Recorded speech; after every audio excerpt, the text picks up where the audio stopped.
Hey, gun people. I don't know who the hell this cap back whatever. Citizens Against Police Brutality and Corruption. Citizens Against Police Brutality and Corruption. Community Watch. They put this big old sign here in the middle of the video. I don't get people that do that. They're always wanting to mark like their video is so great that you have to share their name or get... I don't mark any of my vehicles. I don't care if you share it. I don't care if you use it. If it promotes good information to educate people, that's why I put stuff out. Agencies that do this and people that do this are all about their ego. Look at me. Look at me. We did it. If anybody used this, we did it. We did it. Whatever.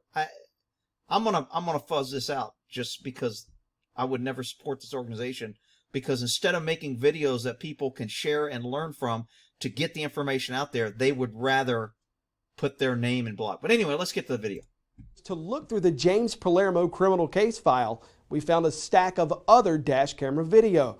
Turns out, when his bosses started investigating his prior policing conduct, they found a pattern they could have caught long before. I agree with this, and I'll get into the officer's interview when they interview him here. But let's look at this guy's actions on a couple cases. Dude, will you take me? Dude, okay, so I believe this is a female officer. I couldn't tell from this video footage, but I think that's female. Policing conduct, they found a pattern they could have caught long before. On the ground. Dude. Okay, so he's handcuffed. A woman's holding it, and this guy grabs him by the neck, throws him. Appears unjustified. We don't know what he's detained for, what happened, how he was called. By the way, this tire looks a little bald here, people, from this video. But anyway, I digress. Will you take me? On the ground. On the ground. You can't take me. Another girl standing here, guy standing here, grabs her again, throws her to the ground. When Corporal James Palermo walked through the doors of the San Marcos Police Department in July 2013, he didn't know it then, but his own department had dug up months of his dash camera recordings. James, as a part of this, what we've been doing is we've been... Okay, so here's his interview, and I'm going to tell you kind of what's going on with from a cop's perspective when you're doing an IA or when they're questioning. First of all, he's probably already been, depending on the agency, been told about his rights. This is an internal investigation. Your failure to cooperate can count in termination. You're required to be here. This is not normally a volunteer. Cops don't normally volunteer to go in these. Some cops do, but normally they're told they have to go in to these situations, and you have to answer questions, and you have to cooperate, and if you don't, you'll be fired. So this is considered a coerced investigation.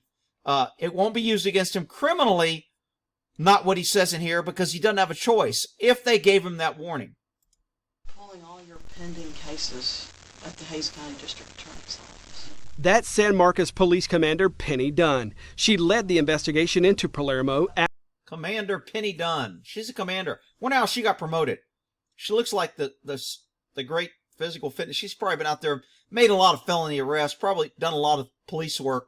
So that's probably why she got promoted, of course. Anyway, I digress. On this, the whole key to this is government failure. She's promoted to commander. Why?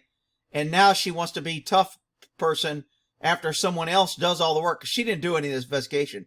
She's reading what other detectives have given her. After the Alexis Alpha arrest, the arrest where Palermo threw the woman down on the ground on her face, Dunn reviewed 176 of Palermo's pending criminal cases. As we've been going through those cases... 176 pending criminal cases? That's a lot of pending. If those are all pending, damn, how many were adjudicated and are done? I think they might have misspoke. I bet you 106 of his cases total. I doubt if he just has 176 pending. You know what we have found? You like to file resisting arrest. He's been a cop for 13 years. Miss Commander that has all the... Is that her? Yeah, that chair looks a little small. Anyway, Miss Commander, who's been promoted because she's top-notch, is going to tell him that we found over 13 years that you like to file resisting arrest. Really? You couldn't get that clue in 13... It took you 13 years to get that clue? This is government failure. Government always comes in after the fact and says, if we only had more money, if we only had more people, if we only had more taxes so we could buy more stuff. It's never our fault. It's never a hiring practice. It's never a promotion practice. It's never about lowering a standard practice. It's always about money or blaming one person when they get caught. Now, people are going to think I'm defending this guy. I'm not.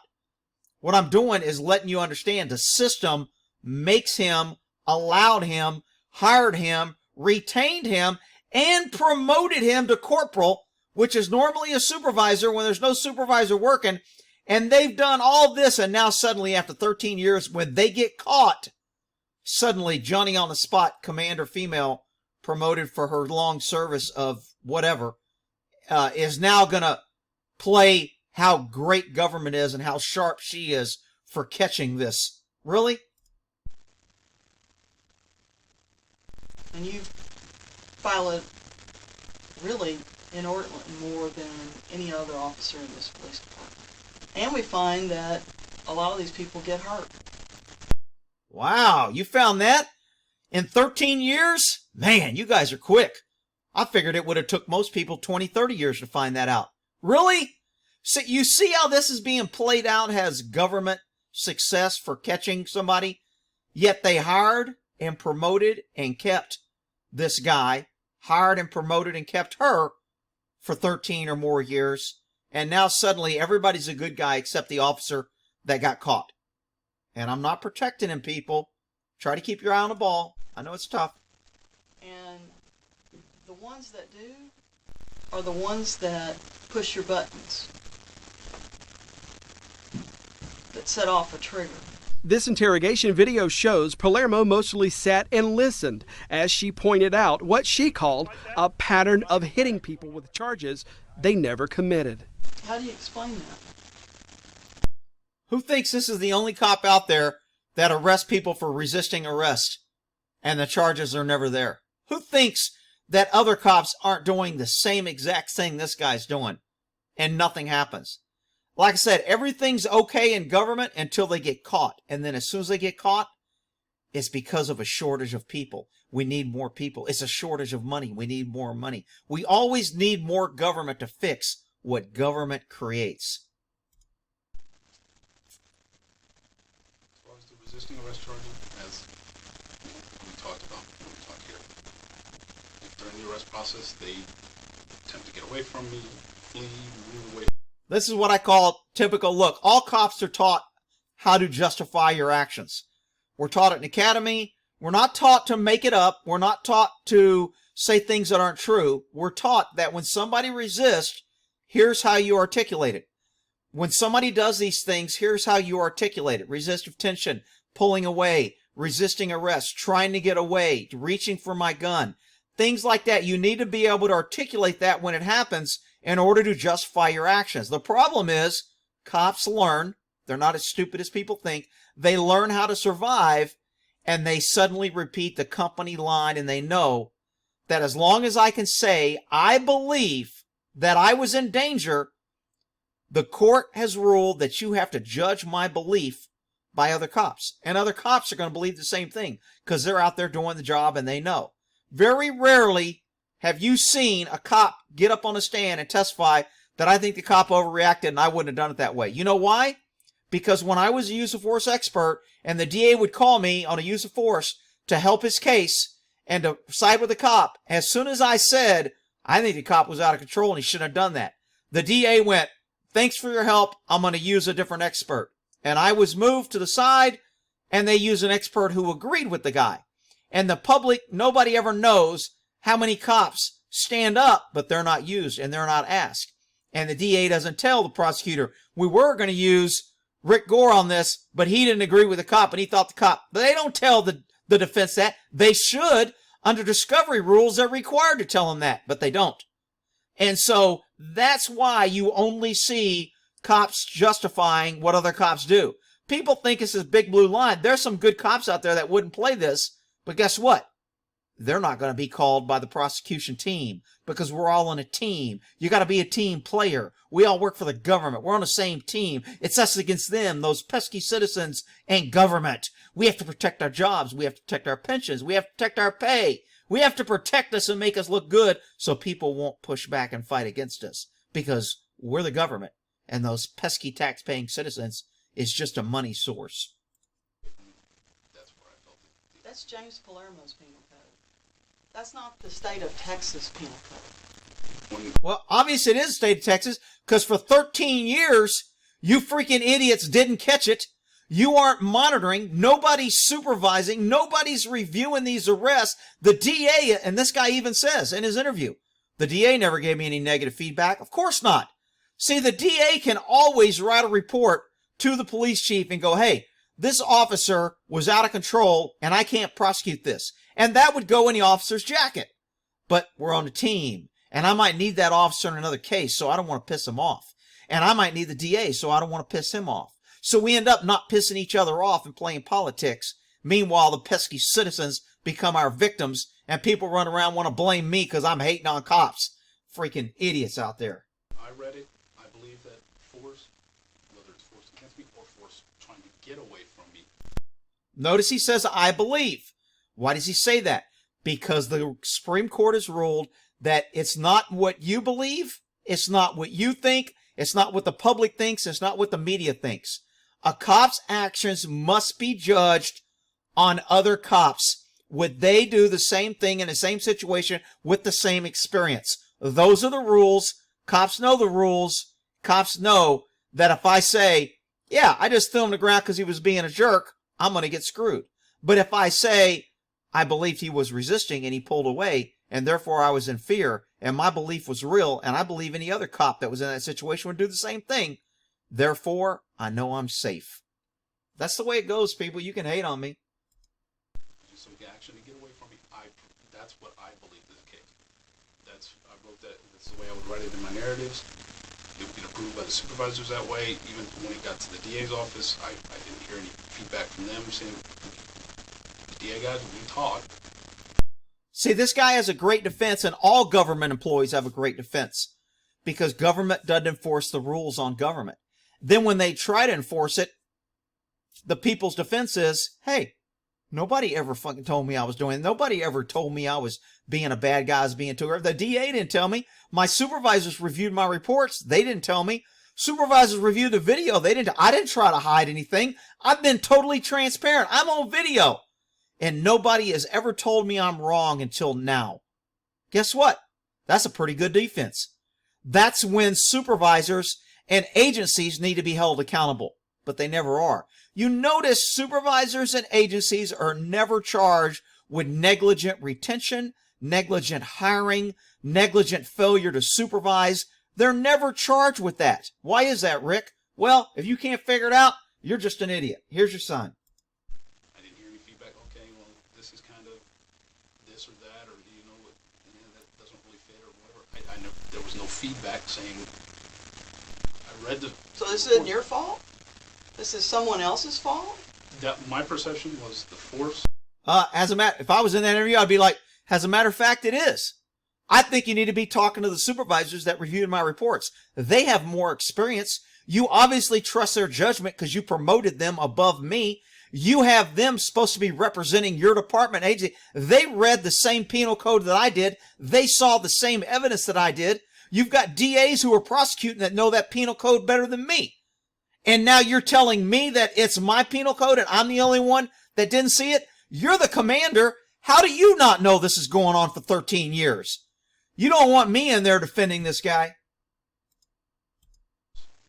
Force, when it just says force, I believe It that doesn't just say force. It says force against a peace officer. Never- You misread obstruction. You misread interfering. And you misread resisting arrest. Oh, well, gee, you're just Johnny on the spot. It only took you 13 years to figure out that the corporal that you hired that's been a cop for 13 years, that you promoted to a supervisory position, doesn't even know the penal code.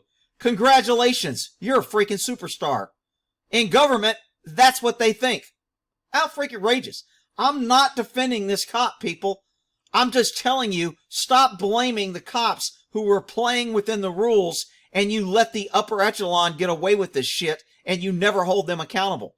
And you just have some sacrificial lamb cop who's been playing the game. And suddenly, when they get caught not doing their job, they blame the guy they catch.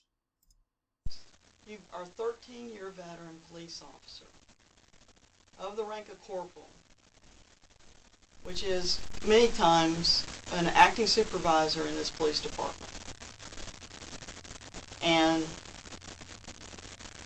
you don't understand the basic elements of 3 statutes in our penal code. If I was representing this dude, I'd be, excuse me, Commander. He was promoted under your guidelines. Obviously, you saw something in him that you wanted to promote him above other people.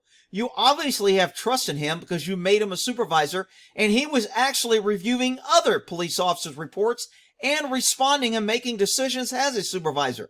And he's been working for 13 years. And suddenly now you want to say he don't know the penal code? Shouldn't you have known that he didn't know the penal code before you promoted him? Shouldn't you have figured that out in 13 years?